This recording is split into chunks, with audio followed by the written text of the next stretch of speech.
જૂનાગઢ જિલ્લાના કેશોદ ખાતે સિદ્ધ વિનાયક ચેરિટેબલ ટ્રસ્ટ દ્વારા પૂરા વર્ષ દરમિયાન અવનવા કાર્યક્રમનું આયોજન કરવામાં આવે છે। ત્યારે આજે ભગવાન સિદ્ધિ વિનાયક દુંદાળા દેવ ગણેશજીનો 15મા પાટોત્સવનું ભવ્ય આયોજન કરાયું હતું, જેમાં વહેલી સવારથી જ હોમ હવન, મહાઆરતી તેમજ ભગવાન શ્રી ગણેશજીના ભક્તજનો માટે મહાપ્રસાદનું ભવ્યાતિ ભવ્ય આયોજન કરાયું હતું અને બહોળી સંખ્યામાં ભક્તોએ આરતી, દર્શન અને મહાપ્રસાદનો લાભ લઈ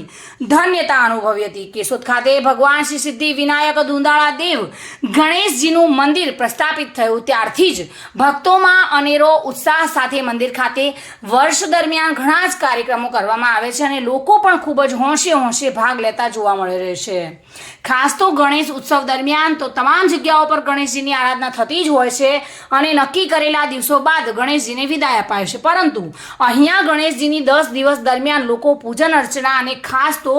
રોજ લોકોએ ન વિચાર્યું હોય તેવા બાળકોને લગતા, મોટાને લગતા, લેડીઝને લગતા અલગ અલગ પ્રોગ્રામો રાખવામાં આવે છે અને આજે આ 15મો પાટોત્સવનો અલૌકિક પ્રસંગમાં ભક્તોએ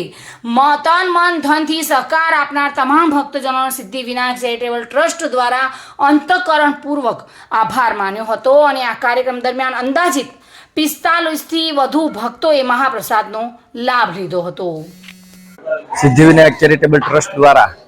15 વર્ષથી આજે 15મા પાટોત્સવ નિમિત્તે સૌ ભાવિ ભક્તોને અહીંયા પ્રસાદી, હવનનું અને ભક્તિભાઈ માહોલ આખો દિવસ રહ્યો છે અને આવો દર વર્ષે 15 વર્ષથી સતત ને સતત લોકોનો સાથ અને સહકાર અવિરતપણે મળી રહ્યો છે। ફાળાથી લઈ સેવા સુધીને તમામ પ્રકારનો સહયોગ આપી રહ્યા છે કેશોદના સૌ નગરજનો અને વિશાળ સંખ્યામાં ભક્તો પ્રસાદી પણ લે છે અને બાપાની શ્રદ્ધાથી હરેક ઘણા માણસોની મનોકામના પણ પૂર્ણ થઈ છે। બોલો ગણપતિ બાપ્પા। રાવલિયા મધુ સાથે bureau report, today Gujarati news.